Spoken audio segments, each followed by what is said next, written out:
Le damos la bienvenida. Me dicen que ya está para tratar temas, el tema de la extradición del expresidente Toledo, la detención provisional del gabinete en la sombra. Hay una audiencia de tutela de derechos que se ha suspendido y que también seguramente vamos a tratar. Andy, buenos días. Sabemos que los tiempos están medios ajustados, así que vamos a aprovechar al máximo. Buen día. Muy buenos días, Néstor. Muchas gracias por la invitación. Sí, la primera pregunta tiene que ver con esta decisión de la justicia norteamericana de denegar la pretensión de Alejandro Toledo, con lo cual queda ya expedita la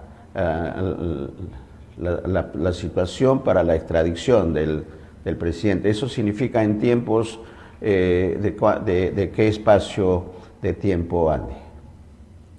Este era, Néstor, para contextualizar el caso, uno de Claro. los últimos recursos que le quedaban a Alejandro Toledo para suspender la extradición que ya había sido aprobado por un juez competente.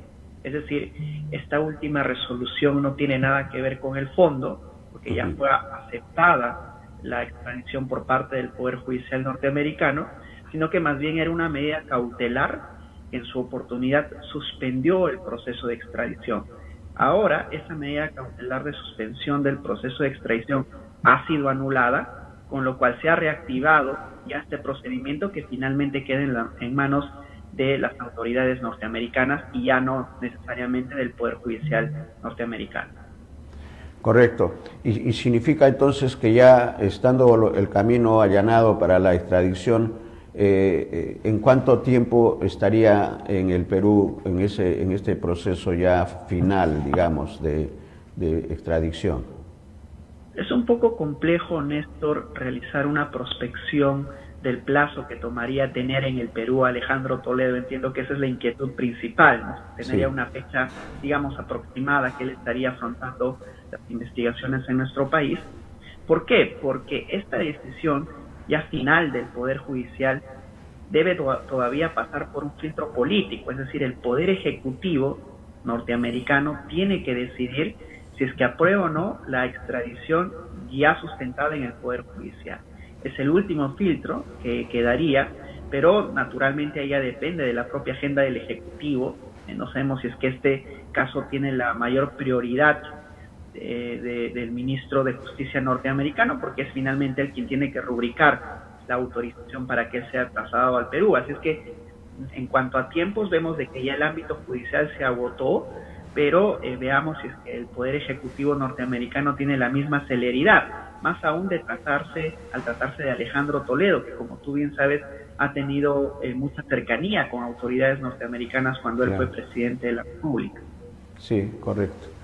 Clarísimo. Y la situación es totalmente diferente, perdón, al proceso de extradición del juez supremo Inostroza en España, que es más escurridizo que Toledo, Andy. Es más escurridizo que Toledo y además de que al ser abogado, un abogado connotado peruano, pues tiene en cuenta cuáles son las normas legales que debe aplicar para tratar de prolongar lo máximo posible su extradición. En el caso de Nostroza Pariachi también ya la justicia española ha aprobado la extradición a nuestro país.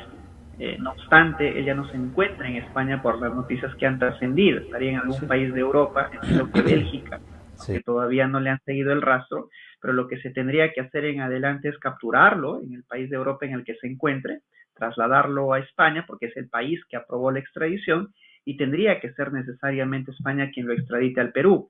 ¿Cuánto tiempo vaya a tomar eso? Pues no lo sabemos. Incluso, como tú bien has señalado, el propio Nostroza Pariachi interpuso un recurso administrativo ante la propia Interpol que suspendió esta alerta que ya habían emitido en su oportunidad para que lo capturen, con lo cual no sabemos a ciencia cierta ya si este trámite administrativo se ha reactivado y que por tanto podría ser capturado donde se encuentre ahora mismo en Europa.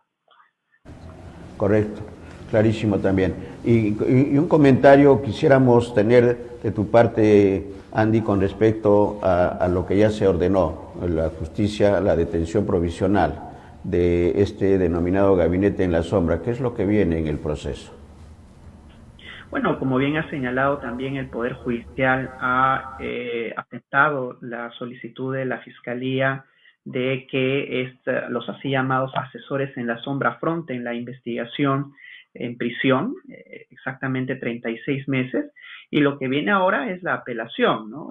Entiendo de que ya sus propios abogados en audiencia han señalado de que van a apelar esta decisión y tendrá que ser vista por una sala que revise si la decisión ha cumplido con los estándares adecuados para imponer una prisión preventiva, y ahí le quedarían algunas alternativas, ¿no? O bien confirma pedido de prisión preventiva de 36 meses, o bien la revoca, imponiendo en su lugar con algunas medidas de comparecencia con restricciones, o bien la anula para que sea otro juez quien se pronuncie nuevamente sobre este requerimiento interpuesto por la Fiscalía en su oportunidad. Correcto. Un último comentario entonces, rapidísimo y agradecido por la precisión. Andy, el tema de la audiencia que se está desarrollando en este momento en el Poder Judicial y que tiene que ver con la audiencia tutela de derechos, la tutela de derechos que ha sido suspendida hasta el mediodía y que tiene como antecedente muy breve para el comentario que el presidente Castillo, a raíz de la denuncia de la fiscal de la Nación, Patricia Benavides, ha pedido que se rectifique sobre el contenido de la denuncia presentada en su contra, debido a que se le atribuye, dicen los abogados de Castillo, los presuntos delitos de organización criminal agravada, corrupción y tráfico de influencias en perjuicio del Estado.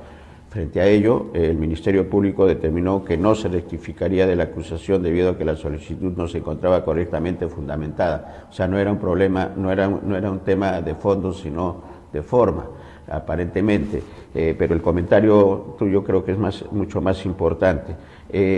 ¿Cuál es la situación? ¿Cuál es la situación de, en este momento se ha suspendido la audiencia y para evaluar esta tutela de derechos que ha presentado la defensa legal del presidente? Ha admitido la solicitud, la información que tenemos, seguramente también la compartes, Andy, es que el juez supremo Juan Carlos Checkley admitió la solicitud de la Procuraduría y suspende la sesión hasta mediodía para que los representantes puedan informarse, dice, sobre la solicitud de tutela de derechos. Comentario. Exacto, Néstor. Lo que la audiencia del día de hoy versa sobre la solicitud de la defensa del presidente Castillo a efectos de que la denuncia constitucional formulada por la Fiscalía de la Nación ante el Congreso de la República sea declarada nula en atención a la omisión del respeto del artículo 117 de la Constitución. Este recurso de tutela de derechos tiene que ser visto por un juez, en este caso de investigación preparatoria en la Corte Suprema, como es el juez Checkley, pero ha sucedido algo inusitado en la audiencia del día de hoy, y es que la Procuraduría, por obvias razones, porque ahora ya ha sido repuesto Daniel Soria, quien fue defenestrado por el actual presidente Castillo, solicitó a través de sus procuradores formar parte de la audiencia de tutela. Y esta audiencia es especialmente importante, Néstor, porque lo que se busca en rigor es hacer un control de esta denuncia por parte de la Fiscalía de la Nación y que se corrija y simplemente continúe con la investigación preliminar hasta que el presidente Castillo deje la función de presidente de la República. Si el juez decide aceptar la petición formulada por la defensa, tendría que declarar nula esta denuncia constitucional y volver el estado de la investigación a un procedimiento anterior, es decir, a la propia investigación preliminar. Pero si no acoge el pedido formulado por la defensa, el juez estaría, en pocas palabras, admitiendo de que la denuncia ha sido bien interpuesta y que ahora debería estar en manos del Congreso analizar si procede o no esta acusación constitucional, porque este cambio terminológico es muy importante, ¿no? Una cosa es acusar constitucionalmente al presidente, que a todas luces está prohibido por el artículo 117 de la Constitución, y otra cosa distinta es denunciar constitucionalmente al presidente de la República. En esos términos jurídicos se ha cuidado muy bien la Fiscalía de la Nación, y veamos cómo en adelante resuelve el propio Congreso de la República. Pero eso, diría yo, es uno de los últimos recursos que podría interponer la defensa del presidente, porque si es que no es aceptada la tutela, lo que el juez no puede hacer ya es ejercer control sobre las decisiones del Congreso de la República. Si el Congreso de la República decide acusar o aceptar la acusación contra el presidente de la República, ya depende de un control distinto. Jurídicamente hablando, ya no podría el juez de investigación preparatoria supremo realizar un control sobre la decisión del Congreso. Y puede realizar un control sobre las decisiones fiscales, y es por ello que esta audiencia del día de hoy, y como se decida, es muy importante para el futuro de las investigaciones en contra del presidente Castillo. Ahora, lo que ha tomado la decisión del juez Sheckley con respecto al pedido de la Procuraduría, que pedía la reprogramación de la audiencia para tomar conocimiento del pedido de tutela de derecho. Sin embargo, ha suspendido el juez hasta el mediodía. ¿Es tiempo suficiente para que la Procuraduría pueda tomar conocimiento exacto del proceso, del motivo de la audiencia, Andy? Yo creo que es un tiempo suficiente, Néstor. Habría que ver si es que ya en este caso cuáles son los minutos de intervención que le va a otorgar el juez supremo a la Procuraduría, pero yo entiendo de que hacer estas audiencias inaplazables, el juez lo único que ha hecho es dar un tiempo razonable para que la Procuraduría se informe y luego pueda alegar ante el juzgado. Correcto. Vamos a estar atentos entonces y vamos a volver a pedir la colaboración. Gracias, Andy, por los comentarios en nombre de nuestros audientes, televidentes. Buen día. Gracias, Andy. Buen día.